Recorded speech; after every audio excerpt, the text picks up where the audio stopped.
मनुष्य की सबसे बड़ी भूल यह है कि वह स्मृति को जमा करने की क्रिया समझता है।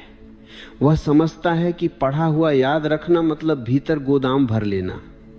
यही भूल उसकी बुद्धि को कुंद करती है। स्मृति संग्रह नहीं है, स्मृति तो चेतना की सुगंध है।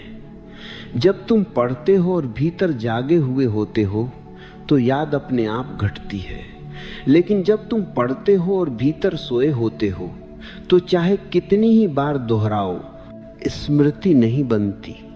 इसलिए पहला सूत्र यह है कि पढ़ना नहीं बदलना है, पढ़ते समय होना बदलना है। तुम पुस्तक खोलते हो, शब्दों से टकराते हो, लेकिन भीतर हजार आवाजें चल रही होती हैं। शरीर कुर्सी पर है, मन बाजार में है। ऐसी अवस्था में जो पढ़ा जाता है वह केवल आंखों से गुजरता है, हृदय तक नहीं पहुंचता। और जो हृदय तक नहीं पहुंचा वह कभी स्मृति नहीं बन सकता। स्मृति हृदय की घटना है, मस्तिष्क की नहीं।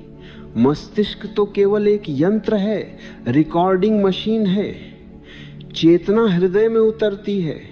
इसीलिए पहला प्रयोग है साक्षी का। पढ़ने से पहले कुछ क्षण आंखें बंद करो, श्वास को देखो, भीतर उठती गिरती तरंगों को देखो।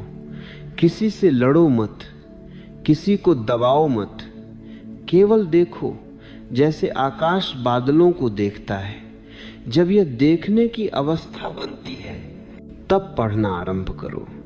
तब शब्द शब्द नहीं रहते, अनुभव बनने लगते हैं, और अनुभव कभी भूलता नहीं।